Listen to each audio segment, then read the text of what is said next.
Salut, ràdio i lectura, bon dia, lectors i oïdors. Benvinguts a l'Ona 104.8 de la FM, Bellvei Ràdio, la vostra emissora més propera.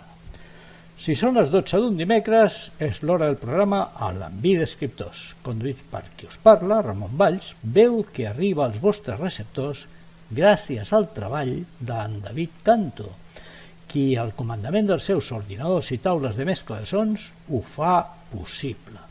Entre tots dos aconseguim que les ones conquistin el vostre interès.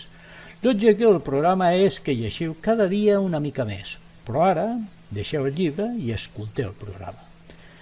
Recordar-vos que el programa s'emet també el dissabte al matí i el dimarts a la nit. Amb la guitarra del Marc Knopfler iniciem l'edició d'avui de l'Alambí d'Escriptors.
Hola queridos oyentes de Alambí de Escriptors. Hoy vamos a entrevistar al autor Juan Luis Carrera, que acaba de publicar el libro Irreparable Año 1 en Ediciones Atlantis. Juan Luis Carrera es precisamente ingeniero informático, aunque su verdadera pasión parece ser que es la escritura, aunque también dice reconocer que cuando era pequeño más le gustaba el dibujo. En cualquier caso, ha publicado esta fantástica novela que nos sitúa en una posible distopía de la cual comentar algunos aspectos interesantes, dado que, aunque muy remota, es una posibilidad de las tantas que existen y que nos pueden conducir a un mundo caótico. Empezamos pues la entrevista con el autor Juan Luis Carrera. Bueno, queridos oyentes de la 104.8 Bellvei Radio, en la Alambí de Escritores de hoy, ya sabéis que voy a entrevistar, como os he anunciado, a Juan Luis Carrera por su obra publicada en Atlantis, Irreparable Año 1. Yo no sé si se refiere a la pandemia, pero este ya sería el año 3. Juan Luis, supongo que no te refieres a esta pandemia, ¿no? No, muy buenas. No, realmente representa, digamos, un arco de un año, del primer año del evento que ocurre en la novela. Vale. Por eso de año 1. Vale, perfecto. Vamos a ver. Tú como yo y como la mayoría de los mortales, salvo Jesucristo, que creo que es una excepción, naciste pequeñito, supongo que también, ¿eh? Porque lo cuentan del portal de Belén y todo tinglado, también debió nacer pequeñito y tal. Pero creciste rápidamente y como todos los niños aprendiste a hablar gracias a tus papás, sobre todo a tu mamá, ¿eh? Y llegaste un día a necesitar comunicarte con la gente escribiendo. Pero previamente a este paso, que supongo que no será muy inmediato, tuviste que aprender a leer y a coger alguna novela. Esta aventura de llegar a la literatura, a la narrativa, ¿cómo fue? Supongo que pasando por el cómic, en los tebeos y luego fuiste avanzando, ¿cómo fue? ¿Cómo fue? Sí, o sea, yo siempre he sido una persona bastante creativa y siempre he tenido la necesidad de expresarme artísticamente. Y desde bien pequeñito lo primero que me llamó la atención fue el tema del dibujo, sobre todo motivado por el hecho de que yo era muy fan de leer cómics, algo que a día de hoy sigo haciendo. Y lo que pasa es que, en cierta manera, yo digamos, me iba más hacia los cómics que hacia las novelas, por el hecho de que los cómics siempre tenía ese soporte visual que las novelas no me aportaban. Y aparte del hecho de que hasta bastante entrada, digamos, hasta pasada, digamos, la infancia, no di con el libro adecuado para motivarme a coger la primera novela y empezar ahí digamos, un hobby muy interesante que es la lectura. ¿Y puedes decirme entonces cuál fue esa maravillosa primera novela que te abrió las puertas a este maravilloso hobby que es la lectura? Pues mira, fue este de aquí, El juego de Ender, de Orson Scott Card. Una Bueno, novela muy interesante y además que dio la casualidad que me pilló una época que de alguna manera me hizo mucho más receptivo, porque el personaje se acercaba mucho a mi edad y fue algo que implosionó en mi cabeza y que realmente después, a partir de ahí, ya sí que empecé a leer muchas más novelas. bueno, pues bien, ya sabemos que a ti te gusta por lo que hemos leído en tu currículum, es evidente que tus autores favoritos son de literatura fantástica o de literatura científica y además de algunos pues distópicos. Veo que ese es el camino más o menos que has ido a escoger en tu narrativa. Vamos a ver, pero antes de ponerte a escribir y a leer, tú eres un personaje que de niño debía ser, como estamos grabando por Skype y nos vemos, pues realmente tienes cara de pillo, ¿no? De lo que Pues aquí llamamos trapella. No sé, no sé. Dime, dime. no, no, no, yo he sido bastante buenecito de niño. Quizá de mayor no tanto, pero de niño era bastante, bastante bueno. Sí, ¿Sí? sí, sí. Uy, Quizá la cara engaña, pero no, no, soy sí. bastante bueno. O sea, que no eras de los que, como yo, tiraba piedras a los cristales de los vecinos. No, no. Hacía alguna trastada, cuando las hacía bien, pero era de poquitas. No, la verdad es que era un niño bastante tranquilito. Sí, bueno, bueno. Eh, Sin embargo, leías solo cómics, o sea, la tranquilidad que la consumías en leer cómics o trabajabas en algunas cosas, no sé, que imaginabas o yo qué sé, ¿qué hacías? ¿Qué hacías de pequeño? Bueno, la verdad es que cuando me llegó a mis manos el primer cómic, como aquel que dice, todo el dinero que tenía me lo gastaba en cómics. Y quieras que no, pues también al final es una cosa que yo creo que no es una mala manera de gastar el dinero en cuanto, si eres un niño, me refiero. Y además te abre las puertas a leer, aunque sea en historietas, y eso al final puedes desarrollar, digamos, un interés por la lectura en general. Ujú. Y, y Sí. de pequeño leía bastante y después también dibujaba mucho, porque era algo que me gustaba emular, digamos, los dibujos que yo veía en los cómics, pues yo mismo intentaba dibujar. Ajá, vamos a ver, ¿y cómo llegaste a esta novela? Porque claro, esto es como un milagro, de golpe y porrazo te aparece una novela en tu vida y la coges y te entusiasmas. Bueno, ¿que fuiste a una librería a buscarla? ¿Te la regaló tu padre? ¿O cómo fue la historia esta de la novela? Pues esto fue que yo iba todos los veranos a ver a mi abuela a Sevilla y justo antes de irme de vacaciones un amigo me dijo, oye, mira, tienes que leerte esto. Y yo de entrada, a ver, hasta el momento no todos los libros que había leído, al final los había leído por obligación, porque de alguna manera es cierto que cuando tú vas al colegio muchas veces los libros que te dan para leer, no son precisamente los mejores libros para animarte a leer. Y este compañero, este amigo, me dijo, mira, tú léete esto que te va a gustar.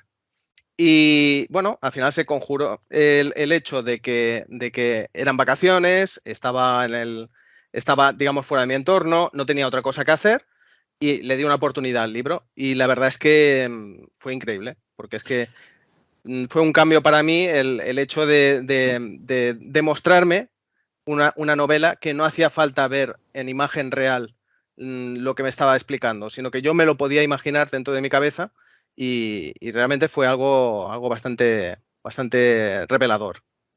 Pero de todas maneras dices que te lo imaginabas en tu cabeza, pero yo es que creo y tengo una teoría, que es que igual que los grandes autores del siglo XIX tenían que hacer grandes descripciones, hoy en día no creo que haya que hacerlas porque todos tenemos una memoria audiovisual brutal, ¿no? Incluso podemos imaginar sonidos y podemos componer la imagen con muy poca descripción y hacer nuestra más precisamente la novela, ¿no? Esto es una gran ventaja de nuestras generaciones. Correcto, correcto. ¿Eh? Yo creo que al final tenemos también muchas, lo que dices tú, ¿no? Tenemos muchos focos que nos dan información de cosas que después podemos ver, encontrar en una novela. Claro, a lo mejor el primero que leyó, por ejemplo, por decir algo, El hombre invisible, pues a lo mejor no tenía referencias de cómo sería un hombre invisible. Ahora hemos visto un hombre invisible en el cine, en series. Quiero decir que sí que es verdad que nuestra imaginación tiene que trabajar poquito porque ya la ha visto en muchas partes, ¿no? Y en ese sentido nosotros tenemos cierta ventaja, ¿no? Pero sí que es verdad que yo creo que la gracia es justamente lo que tú comentas, ¿no? Cuando yo encuentro un libro que me da demasiadas descripciones de todo, es que, claro, no te deja a ti desarrollar un poquito cómo sería ese mundo. O sea, yo creo que es mejor dar unas pautas, evidentemente, pero hasta cierto punto dejar a ti rellenar esos huecos para que tú imagines ese personaje, esa ubicación, ese mundo en general y que de alguna manera tú seas partícipe de esa novela, ¿no? De esa obra. Bien, tú, ingeniero informático, Exacto. debías ser un crack en matemáticas. No, No, ¿y no, eso? para nada, para Oye, nada. ¿los ordenadores siempre se te averían o qué? ¿Eh? Pues mira, yo estudié de una carrera que estaba más enfocada, digamos, al mantenimiento de ordenadores, reparaciones de redes y todo eso. Y cuando ya la acabé y empecé a trabajar, me di cuenta que no era lo que yo quería y me fue hacia el lado contrario. Y ahora estoy desarrollando programas informáticos, que es lo que realmente a mí me gusta y me llena. Ujú. Y se puede saber que no estás trabajando para alguna empresa de estas raras, como estas que hacen cohetes espaciales, No, no. ¿no? No. Estoy trabajando en una consultoría pequeñita y además muy contento porque es un lugar muy acogedor y que yo puedo desarrollar mi actividad muy, O sea, que es muy, casi familiar. muy bien. Sí, sí, ¿Eh? Sí, sí, Eso sí. es lo mejor. Ese tipo de empresas es lo mejor, porque en primer lugar te dejan trabajar con una cierta libertad y Exacto. sin el apuro constante de una gran multinacional, que esto, el objetivo, ¿no? Esto del objetivo que no deja vivir a la gente, bueno, yo supongo que algún día se darán cuenta que es un error, pero en fin. Vamos a ver. Muy bien. Oye, pero sigo sin entender eso de las mates, ¿eh? Bueno, al final yo quería hacer informática y a mí siempre se me había dado muy mal las matemáticas. Y al final, pues no queda otra que aunque se te dé mal, la cuestión es esforzarse y al final se sacan las cosas. Yo conseguí aprobar una carrera que tenía como 8 asignaturas de matemáticas y al final con esfuerzo, pues a lo mejor a algunos les cuesta más, otros menos. A mí me costó un montón, pero al final lo conseguí y Y aquí orgulloso de estás. eso. Ahí Bueno, estamos. claro.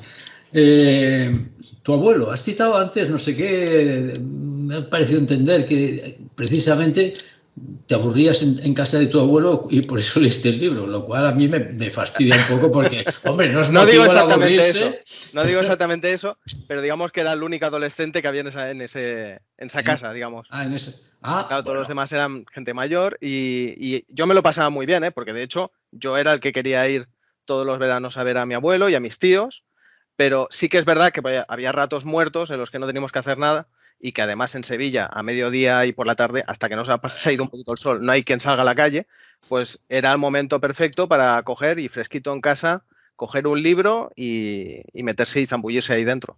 Ah, vale, vale, ahora empiezo a entender la cosa. O sea, que tú estabas en una ciudad, vamos, Sí, la sí, ciudad yo iba, yo de Sevilla. iba a Sevilla ciudad, sí. Vale. Y bueno, entonces habrás visitado el Coto Doñana y todos estos alrededores de por ahí tan hermosos que hay, ¿no? De Sevilla prácticamente lo he visto todo, todo, sí, Todo. sí. La verdad es Bueno, que muy bonito todo. sí, sí, pero la verdad tiene unos paisajes maravillosos. El calor es algo que en verano pues es matador, yo no sé. Pero no, recuerdo haber pasado mucho calor una vez en Egipto, yendo a Abu Simbel, y cuando salí a las 11 de la mañana de contemplar el templo y me dieron los 52 grados que daba, casi me muero, Claro. pero bueno. Pero en fin, Sevilla poco le falta, ¿eh? Hay días que Sí, 40 sí, seguro, ¿eh? sí, sí, sí, tanto, y Pues, tanto. y con el río al lado, que también es un plus extra, ¿eh? Bueno, pero de todas maneras, como crío, ¿te lo pasabas bien en Sevilla? ¿Ibas por las noches a tomar pescadito frito o qué? ¿Qué Hombre, hacías? claro, eso no falla. Sí, sí, al final, eso es algo básico. Si vas a Sevilla, lo que son las tapas, salir por las noches y todo eso, hay que aprovecharlo.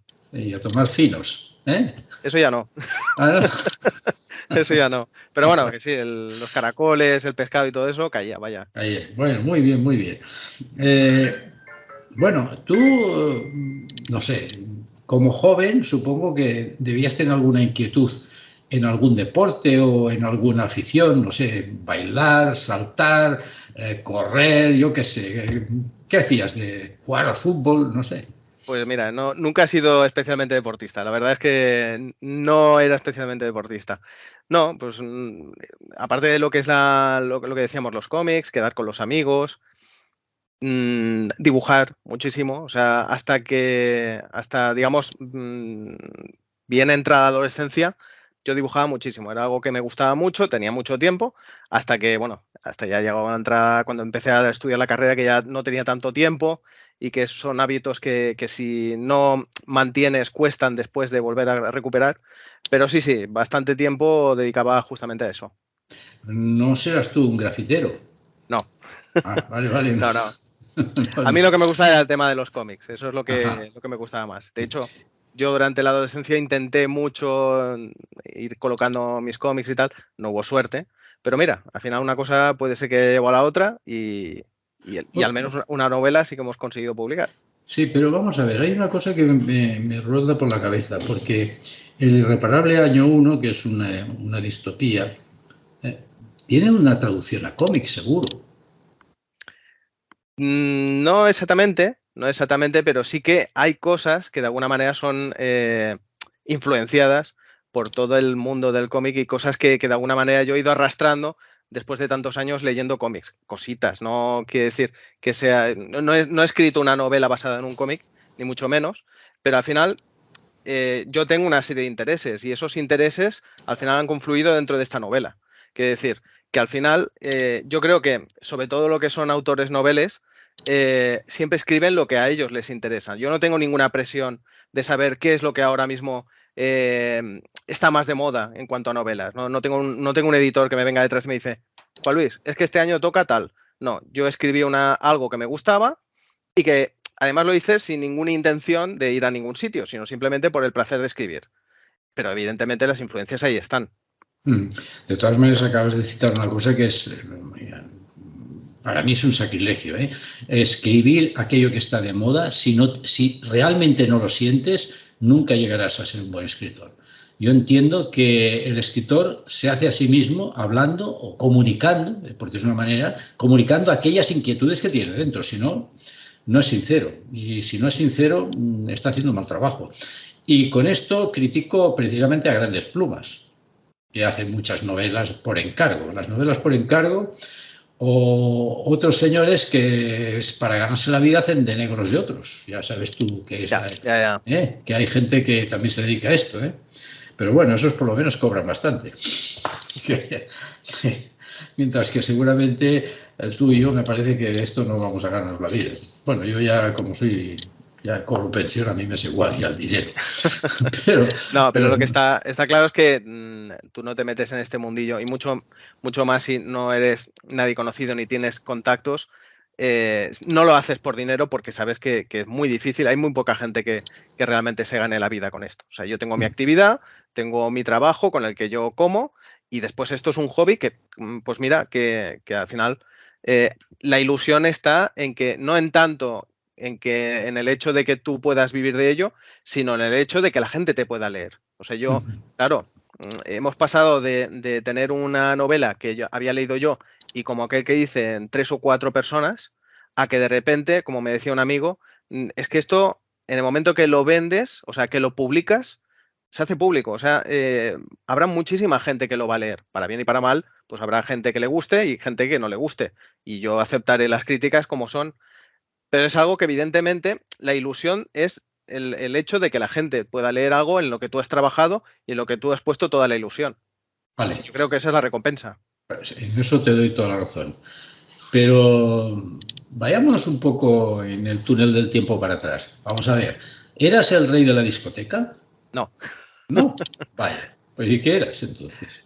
Yo es que soy una persona, aunque no lo parezca, soy bastante introvertido. Y no, el tema de fiestas y todo eso no es que me vaya. Yo prefiero quedar con un grupo de amigos y disfrutar de una buena charla y de bromas y tal, que por ejemplo meterme en una discoteca. Yo me he metido en discotecas, evidentemente, como prácticamente cualquier joven, pero entre otras cosas para pasar tiempo con mi mujer, que durante un tiempo, pues ella iba y yo iba con ella. Ajá, Pero, vale, ya pero te he vamos, pillado. que yo no, a mí no me va mucho. Sí, sí, pero entonces, ¿tu mujer era la que te obligaba a ir de vez en cuando a la discoteca? No es que me obligara, pero antes de que empezáramos a salir, ella iba y yo, por estar con ella, pues iba. O sea, Ah, sin vale, más. vale, vale. O sea, entonces, ¿dónde la conociste? ¿En una discoteca? ¿Que no ibas No, a la salida de la discoteca? ¿Te cruzaste por casualidad? ¿O cómo no, no, fue? no. No, no, Ah, la conocí en un club de jóvenes. ah, Sí, y allí nos conocimos, y era un grupo muy, muy grande de amigos y íbamos quedando y tal. Y mira, pues como una de las cosas que se hacía era los sábados ir a la discoteca, pues yo también iba para la discoteca, aunque no quería. bueno, yo soy más antiguo que tú. En mi época lo que hacíamos eran los famosos guateques, que los organizábamos en piso de... Echábamos a los padres y organizábamos un guateque. Bueno, mira, cada uno, ¿eh? Ahora mira el tema del botellón, que eso es más No, no, problemático no, que eso. los que las. No, no, claro, tu generación y la mía por lo menos se salvan, pero la de ahora los pobres están hechos polvo. Bien, entonces ahí nace una nueva aventura. Eh, bueno, ¿cómo fue? Explícame un poco. Tu mujer, porque aguantarte siendo escritor, tiene que tener paciencia, ¿eh? Bueno, lo que pasa es que es cierto que siempre he intentado, y más ahora que ya soy padre, que tengo un niño de 4 años, siempre he intentado que el tiempo de escritura no me robara tiempo de estar en familia. ¿Qué quiere decir? Pues que al final, cuando yo escribo cuando todo el mundo como que dice ya está en la cama. Yo prefiero quitarme horas de sueño que coger y quitarme horas de estar con la familia. Evidentemente, pues eso es un sacrificio, porque eso quiere decir que durante el día trabajo, después quedo con la familia y cuando ya hemos cenado, tal, el niño está acostado, me voy al ordenador y ahí, que hay días, evidentemente, que sí, que a lo mejor sí dedico tiempo fuera de lo que es la noche, pero en general yo soy de escribir por las noches. Ujú, Y, y esa es más o menos mi rutina. ujú. Bueno, perfecto. Vamos a ver, tu rutina. En ese cerebrito que tienes tan apasionado por estos temas, ¿cómo aparece en ti la necesidad de escribir esta historia? O mejor dicho, ¿cómo llega la idea? Bueno, pues si bien es cierto que antes de empezar a escribir la novela, yo ya había escrito alguna cosa, ¿vale? Con la misma motivación, pues porque, yo qué sé, pues cuando salió El Señor de los Anillos, la película, pues me fascinó el mundo de la fantasía y me puse a escribir historias de fantasía, que al final acabaron en un cajón porque no, era un bodrio. Simplemente era hijo de su tiempo que, como en ese momento me gustaba mucho, pues intentaba escribir eso. Como también escribía algunas historias de superhéroes, que tampoco nos sirvió para nada. Y simplemente la historia de Irreparable no fue tanto el hecho de decir, vamos a escribir sobre un tema en concreto, sino que simplemente un día me empezó a rondar por la cabeza digamos, la idea de qué pasaría si todo dejara de funcionar de repente. ¿Vale? Yo una persona que de alguna manera estoy muy ligada al sector de tecnología, evidentemente con mi trabajo, pues si no tuviera un ordenador, si no tuviera internet, si no tuviera electricidad, no podría desarrollar mi actividad. Empecé a pensar, o sea, desde algo muy simple, que es eso, que es un simple apagón, a algo mucho más grande, como podría ser un fallo general de cualquier dispositivo electrónico, ¿vale? Y no un fallo puntual que podría ser, ¿no? Es que hemos estado una semana sin luz, que podría ser hasta cierto punto un poco incómodo, pero bueno, no pasa nada, al hecho de que realmente pudiera ser algo permanente o que la población no pudiera saber a ciencia cierta si es algo que se va a resolver en unos días, meses o en años. Y a partir de esa pequeña idea, que simplemente, que además es lo que te comentaba, no es una idea que yo planteaba, vale, tengo esta idea y voy a escribir sobre ella, sino era simplemente un puro interés. Empecé a investigar, pues, si habían razones plausibles para que esto pudiera pasar, ¿vale?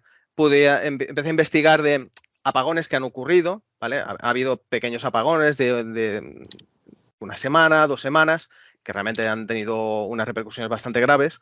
Y a partir de eso, investigando, que eso que me llevó alrededor, ese interés me llevó alrededor de 2 años que estuve documentando información, y a partir de ahí empecé a escribir pequeñas historietas de personajes anónimos que simplemente mi idea era hacer como una especie de simulación de cómo la gente normal eh, viviría en una situación así, ¿no?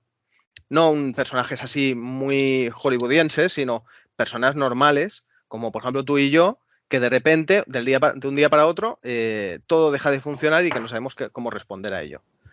Y a partir de esas pequeñas historietas que inicialmente eran personajes anónimos, le fui poniendo nombre, los fui enlazando unas historias con otras, hasta el punto en el que dije, ostras, pues esto al igual es interesante trabajarlo un poquito más. Y así más o menos nació Irreparable Año 1. Me estás hablando de un periodo relativamente largo, por lo que Sí, me da la sensación a mí, ¿no? bastante largo, sí. Porque claro, has hecho como una recolección de historias posibles en las cuales las enlazas de alguna manera para que compongan una historia única, ¿no? Sí, o sea, digamos que la estructura narrativa de Irreparable Año 1 se basa en un sistema de diarios, ¿vale? Sí que hay una serie de capítulos, ¿vale? Hay como 7 capítulos, donde dentro de cada capítulo lo que hay es diarios que a priori parecen independientes, donde cada personaje de alguna manera viene identificado por su nombre, su edad y su nacionalidad. Entonces, cada personaje explica su historia, sus vivencias en primera persona, y algunos personajes se van repitiendo durante toda la novela. Ese es digamos, el sistema, digamos, de narrativo de la novela. Vale, muy bien. Pero no me descubres el tiempo, ¿eh? No me has dicho nada de eso, ¿eh? ¿Te has Te dado quieres cuenta, no? escapar, ¿eh? ¿Te has dado Hombre, cuenta? Pues yo soy mira, el cazador, ¿eh? mira, pues digamos que en total han sido aproximadamente unos 10 años. Y Joder. si bien es cierto que podría haber sido bastantes menos, ¿vale? Porque sí que los 2 primeros años, como te decía, tampoco no era algo que tuviera premeditado y era simplemente pues algo que en lo que yo pasaba mi tiempo, ¿vale? Sí que digamos que he escrito durante bastantes años porque primero que ha sido una escritura irregular en el sentido de que, claro, al final no es un trabajo, quiere decir, no es algo en lo que tú digas, no, es que tengo que dedicar 3 horas diarias para llegar a una meta en concreto a tal fecha, ¿no? Sino que es algo que tú haces porque quieres y dedicas el tiempo que te apetece. Entonces, hay lapsos de tiempo en los que he escrito muy seguido, lapsos en los que he parado, lapsos en los que he cogido tijera y he empezado a cortar, porque si no, esta novela a lo mejor no hubiera tenido 1000 páginas. O sea, hay muchos personajes que se han quedado en el camino y que han acabado en un cajón. Mucha parte de la historia ha sido reescrita en un momento dado. Y después, digamos que al final de estos 10 años, posiblemente los 2 o 3 últimos años, ha sido un puro auto boicot para intentar no publicarlo.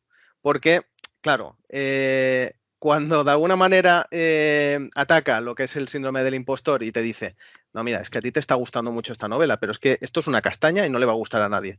¿Qué pasa? Que tú empiezas a ponerte trabas para dar el paso a publicarlo. Es decir, pues cuando tú ya prácticamente lo tienes toda la novela revisada, pues de repente dices, no, pero es que lo voy a volver a revisar, me la voy a volver a leer entera por si está bien. Y esto lo haces como 3 o 4 veces, después dices, no, pero es que este personaje no me gusta, lo voy a quitar, voy a poner otro. Quiero decir que al final el problema es que ese miedo en cierta manera, al fracaso, a que termines la novela y no tengas nada que hacer con ella, que era algo que me preocupaba bastante, hace que muchas veces no te retrases y no llegues a término. Y eso ha hecho también, en cierta manera, que se alargue bastante lo que es el tema de la publicación. Bueno, pero eso quizás es un poco ese miedo irreparable que tenemos todos cuando el manuscrito empieza a pasar a ojos de lectores cero y te dicen algunas cosas.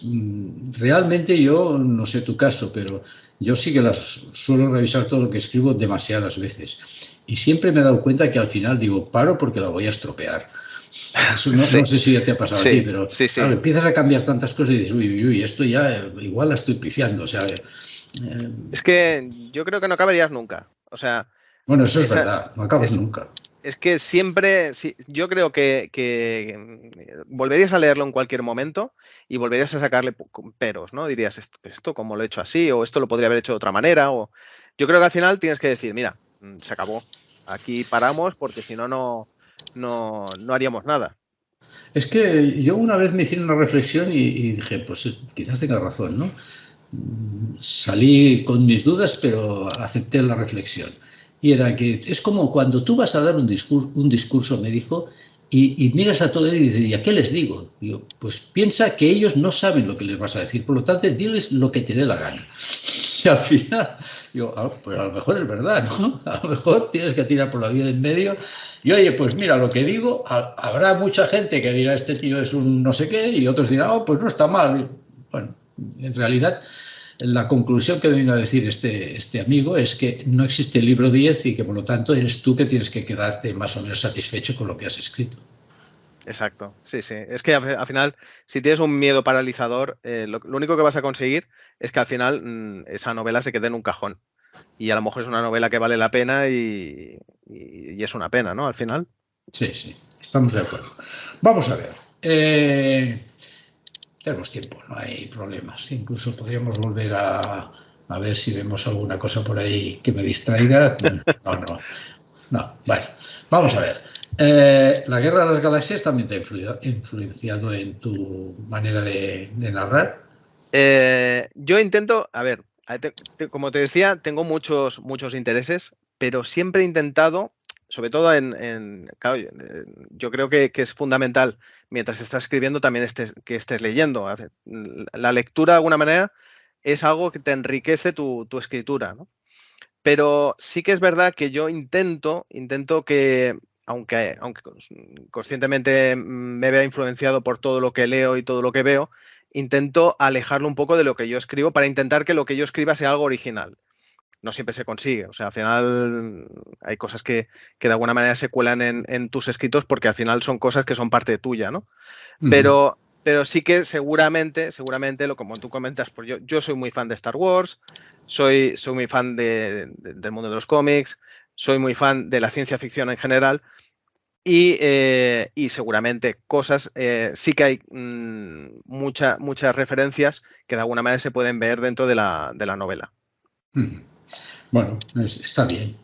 Eso yo creo que todos dependemos mucho de aquello, de los temas que realmente nos preocupan, acaban siempre en el camino de aquello que nos gusta y lo expresamos de acuerdo con la expresión de ese mundo que realmente nos sentimos cómodos. Si no te sientes cómodo a la hora de escribir, me parece que tampoco vas a hacer una buena labor, ¿no? Y es evidente que además hay que buscar un... Yo no sé si estaremos de acuerdo en eso, pero creo que los escritores tenemos la obligación de buscar un camino que sea fácil de comunicar y de capturar la atención de un lector para al final ponerles una reflexión o algo en lo que tenga que meditar, ¿no? Pues no sé, pena de muerte sí o pena de muerte no. Tendrás que crear una historia en que sea como sea, pero captar al lector para que medite sobre eso. Entonces, no tenemos más remedio que hacerlo agradable al lector, intentar hacerlo más agradable al lector, ¿no? Bueno, agradable y depende en qué momentos, pues no puedes evitar que a lo mejor pueda ser desagradable, Claro, porque, eso sí es claro, evidente. Si en hablamos de cierta... distopías, seguramente en- son más desagradables que agradables, pero sí explicar en una distopía a una persona. Por ejemplo, yo tengo un amigo que escribe y dice es que yo solo puedo escribir en plan irónico, pero dice unas verdades como puños y te fastidia porque dice cosas que, hombre, pero realmente dice, es que si no escribo de esta manera, no me pondría a llorar y por lo tanto no vale la pena escribir, ¿no? Pues cada uno tiene su método, pero realmente yo he leído estas obras y dices, bueno, pues te distraes, pero al final tienes un mensaje, tienes unas cosas y claro, cada escritor tiene su método de comunicar, pero no deja de ser una manera de comunicar, ¿no? Hombre, yo creo que es básico eso, de que te deje un pozo para que en el momento que cierres el libro sigas pensando en ello y te haga reflexionar un poquito, ¿no? Que no sea, bueno, ya he acabado, y a otra cosa, sino que el hecho de que el libro te permita participar reflexionando sobre los temas que te plantea, yo creo que es algo muy interesante y enriquecedor. A mí una vez me dijeron, si algún crítico literario te dice, este libro es muy bonito, precisamente es que no vale nada. Eh, Porque no le ha hecho reflexionar en absoluto. O sea, sí, la prosa es bellísima, pero al final no hay historia ni hay nada que contar, pues no sé qué hacemos aquí, ¿no? Eh, en fin, todo es una composición de cosas. De todas maneras, ya estamos de acuerdo que el libro 10 no existe. No, eso está claro. Puede ser que se acerque mucho, pero yo creo que es complicado, porque además, eso también, el hecho de que sea un libro 10 en cierta manera también dependerá del lector. O sea, habrá lectores que, mira, una cosa muy sencilla, ¿no? A mi hermana, la mayor, no le gustan los finales, ni las películas ni los libros, nada que acabe mal. Claro, pues a mí personalmente, a mí me gusta a veces que las cosas acaben mal porque te sorprende, ¿no? ¿Qué pasa? Que a lo mejor una novela que para mí sería fantástica porque ha acabado a lo mejor mal y me ha sorprendido con ello, a lo mejor a mi hermana no le gusta nada. ¿Qué Claro, quiere pero eso, decir? ¿Esa novela es buena, es mala? Dependerá un poco también de la valoración de cada uno. claro, dile a tu hermana, ¿eh?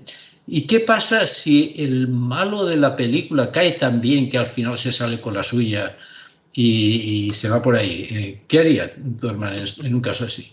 Claro, porque es que, mira, el otro día dimos aquí en Belvey, dimos un premio literario a un señor que ha escrito una novela en la cual el protagonista teóricamente es un asesino profesional, pero él dice que yo no soy el asesino, yo soy un ejecutor. El asesino es quien me encarga que ejecute a otro.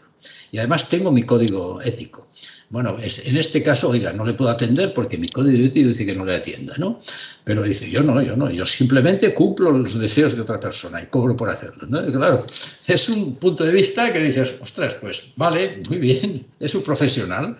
También lo es profesionales hay de muchos tipos que sin darse cuenta matan a mucha gente. Sí, sí, sí. Por ejemplo, políticos. Y lo dejamos ahí. Entonces, bueno, yo creo que además los personajes malos, ¿verdad que dan más juego que los buenos? Yo creo que lo que consigues con un personaje malo es que el lector se implique más. No sé a ti qué te pasa, si te pasa lo mismo que a mí, pero cuando encuentras un personaje malo, donde sea, en novelas, en películas, en series, cuando es malo, malo, consigue captar tu atención muchísimo más que una persona que a lo mejor es muy buena y a veces incluso rozando lo plano, ¿no? Yo creo que el conseguir hacer un personaje malo, evidentemente sin lo típico de blancos y negros, sino en un gris, pero bastante marcado esa maldad. Es algo que yo creo que te puede dar mucho juego y es bastante interesante. Sí, sí, estamos de acuerdo. Yo sí que me gustan los personajes que traspasan líneas rojas, a veces por circunstancias. No sé, son unas personas normales, pero en un momento determinado te encuentras en una circunstancia y dices, pues no tengo más remedio que cruzar esta línea. Y la cruzas. Y luego, pues intentas vivir con esa experiencia, ¿no? Y eso es algo que a veces a mí me preguntan y dicen, bueno, ¿tú crees que, no sé, por ejemplo, sentimientos? Yo no recuerdo haber sentido odio nunca, pero no es ni más ni menos que reconocer que he tenido mucha suerte. Y ya está. Y el que no tiene la suerte, pues yo me imagino que si fuera ahora un ucraniano seguramente acabaría odiando. Y claro, tengo la suerte de estar aquí, pero si estuviera allí, pues cruzaría esa línea roja. Y entonces eso muchas veces nos queremos excusar en cuestiones que realmente si no te suceden no puedes opinar. Pero en cualquier caso, todos podemos llegar a cruzar determinadas líneas rojas que creemos que nunca las cruzaremos. No, eso por supuesto, es que al final nosotros de alguna manera respondemos dentro de las circunstancias en las que vivimos.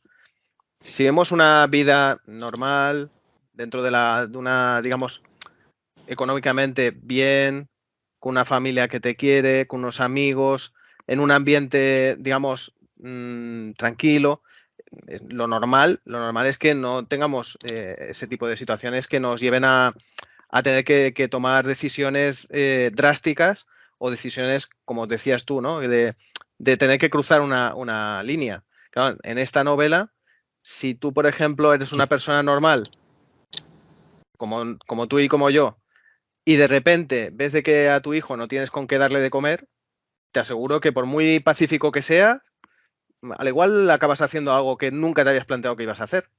Es Sí, que es sí, así. sí. Sí, sí. No, bueno, esperemos que sigamos con esa suerte, ¿no? Y que no nos pase nunca nada lo suficiente horrible como para que traspasamos alguna línea de estas que no queremos traspasar. De todas maneras, también es cierto que la cultura, las distintas culturas que hay en el mundo, también tienen un pozo de bondad o de maldad diferente. En el caso de tu novela, ¿haces esto, eco de distintos puntos de vista por cuestiones culturales?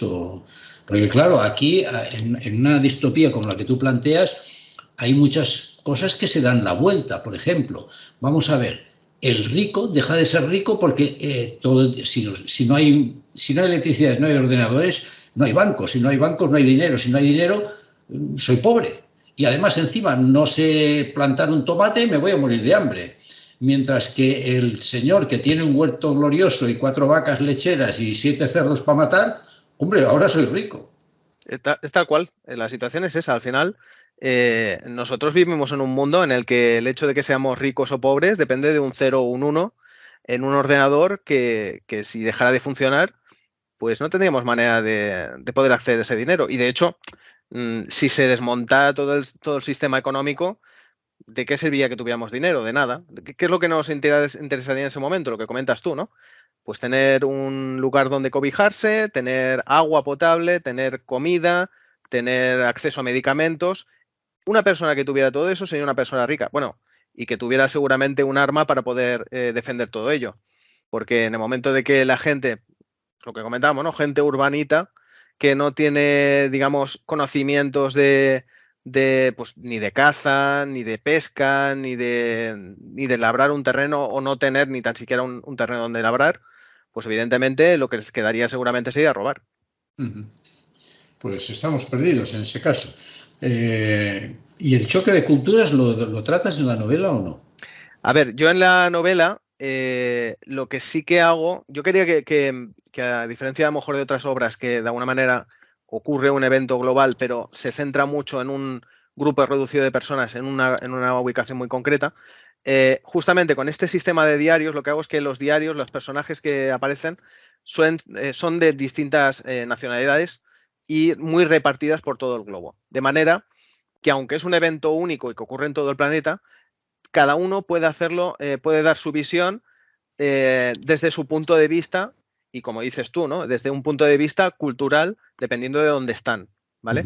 No hay un choque cultural en el sentido de que distintas culturas se peleen, sino más en el sentido de cada uno, digamos, desde su punto de vista cultural, cómo aborda, digamos, ese incidente, ¿no? Y eso es lo que de alguna manera yo quería reflejar. Ujú. Bueno, eso te ha tenido que llevar una documentación extensísima, ¿eh?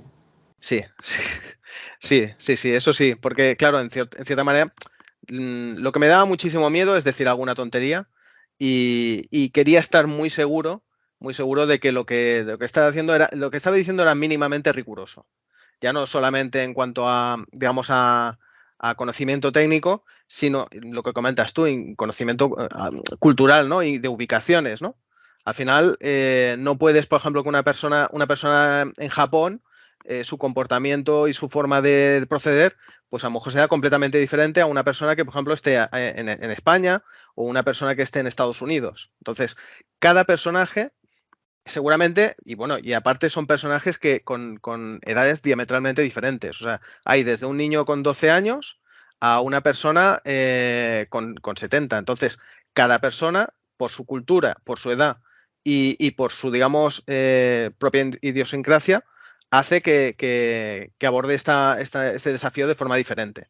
¿Vale? Y Claro. era algo que quería de alguna manera, que además quería demostrar que quería dejar muy claro de que cuando tú leyeras el diario de una persona, no me vieras a mí detrás escribiendo ese diario, sino que realmente pudieras creer que ese diario lo ha escrito esa persona.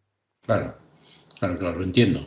En cualquier caso, tu novela, ah, digamos que es una novela cerrada, se arregla al final. Bueno, claro, en un año pocas cosas se pueden arreglar, porque el caos que se deriva de un siniestro como el que tú propones, realmente yo creo que no se arregla en 4 días, No, ni no, en no. 4 meses, ni en mucho. Hace falta mucho más de un año, porque todo es tan global que reponerlo todo es un trabajo titánico. Claro, es que el problema es que si estuviéramos hablando únicamente de un apagón, pues seguramente en el momento de que la electricidad se restableciera, pues se podría poner en marcha otra vez todos los mecanismos. Pero claro, la premisa es que no es un simple apagón, sino que digamos que todo completamente ha dejado de funcionar. Claro, para poner en marcha una fábrica, claro, necesitas una serie de maquinaria que no tienes otra fábrica para poner en marcha tampoco. No hay unas redes de comunicaciones, no hay un sistema de abastecimiento, todo eso se ha parado, ¿no? Entonces, claro, como tú bien dices, es algo que no se arregla ni en un año, ni en 2, ni en 10, y mucho menos si no tienes muy claro cuál es el problema, ¿no? Uh -huh. Entonces, ese, ese año uno, digamos, lo que hace referencia es el ciclo del primer año en el que de alguna manera ocurre ese evento, ¿no? Uh -huh. Evidentemente, pues ya da ciertas pistas a que realmente no es una novela única, sino que realmente habrá más entregas, eh, digamos, con los posteriores años de ese evento. Es que yo, por ejemplo, ahora se me viene a la cabeza eh, una cuestión que parece tonta, pero y nimia, pero que no lo es. El agua potable. El agua potable, incluso a los municipios, yo vivo en Belvey y es un pueblo que tiene 1.700 habitantes. Y por lo tanto es muy rural. Además, de verdad que es un pueblo que hay mucha payesía aún y tal. Pero claro, el agua potable nos viene por el mini trasvase del Ebro, con lo cual quiere decir que si pasase eso, yo abro el grifo y no me sale una gota. Exacto, Y claro, exacto. eso me lo imagino en una urbe. Claro, aquí, mira, somos 1.700 y no sé cómo, pero claro, si sois 10 millones de personas en una urbe, buf, buf, los supermercados asaltados a la media hora. Bueno, y piensa que al final, por eso te decía que en cierta manera, a ver, el desarrollo de la novela, hasta cierto punto, uno podría preverlo. Porque si tú lo piensas por un momento, si tú te encuentras en una ciudad, por decir algo como Barcelona, y como tú bien dices, pues no llega electricidad, no llega agua, no hay calefacción, no hay alimentos, ¿tú qué crees que va a pasar con esa ciudad? Pues que se va a despoblar. ¿Y a dónde se van a ir toda esa gente? Pues seguramente se irán a zonas rurales. O sea, ¿dónde irán? Pues cerca de un río, cerca de un lago, donde puedan acceder a agua, donde pueda haber a lo mejor una zona cultivable, donde haya terrenos, donde haya fauna que puedan cazar. Eso es digamos, el primer paso. Pero para llegar a ese paso, primero la población tendría que tener claro si esto realmente es algo permanente. Algo que yo creo que todo el mundo pensaría que no va a ser así. O sea, si tú te viene un apagón, tú no coges de un día para otro y haces la maleta y dices, venga, me voy al monte. No, tú pensarías, bueno, yo me espero porque esto va a venir alguien, lo va a arreglar, y serías reticente a tomar ninguna medida. Pero a la larga, no te quedaría otra. Cuando tú ya vieras que no tienes nada que comer y no tienes nada que beber, que la basura se amontona por las calles, que las enfermedades empiezan a rondar, que los hospitales están desbordados, al final tendrías que buscar medidas. Y yo creo que al final todos, independientemente de las culturas y de las edades, acabaremos más o menos teniendo las mismas conclusiones. Sí, sí, la supervivencia pura y nata, ¿no? ¿Tú has estudiado alguna historia similar de supervivencia para escribir esta novela? O sea, alguien que se haya visto, Robinson Crusoe, por ejemplo, ¿no? Es un personaje que de alguna manera se encontró en una situación no exactamente como la que tú planteas, pero también muy cruda, ¿no? Pues he intentado que no. Y te voy a explicar por qué. Porque así como hay escritores de mapa y escritores de brújula, ¿vale? Los escritores de mapa son personas que de alguna manera se trazan un plan desde cuando empiezan a escribir y de alguna manera tienen más o menos planteado todo el desarrollo de la novela. Yo prefiero más el método de la brújula. Es decir, yo empiezo a escribir, sí que tengo una idea más o menos de hacia dónde quiero ir, pero de alguna manera desarrollo la historia con el personaje. O sea, me pongo en la piel del personaje e intento ver cómo lo resolvería el personaje. ¿Qué quiere decir? Que yo intento no darme pistas. O sea, si yo estoy me meto en la mente de un personaje que no tiene ningún tipo de experiencia en supervivencia, pues yo le pondré en apuros e intentaré con él salir de ese apuro. ¿Vale? Y Ajá. eso es lo que de alguna manera he intentado en la novela. Evidentemente, sí que hay personajes que tienen muchas más capacidades que yo, evidentemente, y en ese caso sí que he tenido que investigar bastante para darle solidez a esos personajes para que pudieran dar una respuesta coherente. Pero en otros personajes he intentado que no. Y también he intentado de alguna manera alejarme de obras que trataran temas similares, justamente para no caer no en copiar, pero en caer en algo que fuera muy similar. Claro, claro, esto es normal. Bueno, llevamos 49 minutos charlando. Esto ya se nos ha acabado el tiempo. Espero que esta vez acertemos y que no nos pase como la vez pasada. Confesemos aquí que yo te había entrevistado y que por culpa de no apretar el botón de grabar, pues lo hemos tenido que repetir. Juan Luis, para mí ha sido un placer repetirla, por eso, ¿eh? Para mí también. Me lo había pasado también en la primera, que no me ha costado nada hacerlo otra vez. O sea que... Bueno, este es nuestro pequeño secreto a voces ya cantado y esperamos que nuestros oyentes tengan mucho interés en leer tu novela, a ver, que no quiero meter la pata, Irreparable Año 1. Y espero que el año 2 sea un poco más reparatorio, ¿no? Que el 1. ¿Escribirás esa segunda parte? Sí. Bueno, Vale. de hecho ya estoy en ello. De hecho ya Estupendo. ahora mismo ya estoy desarrollando la historia. Sí, Bueno, sí. con este pequeño apunte cumplimos con la tercera fase de nuestro querido programa La Vigue de Escritores, que es ver qué proyectos tiene el autor al que entrevistamos. En este caso sabemos que trabajas en reparar el irreparable año 1.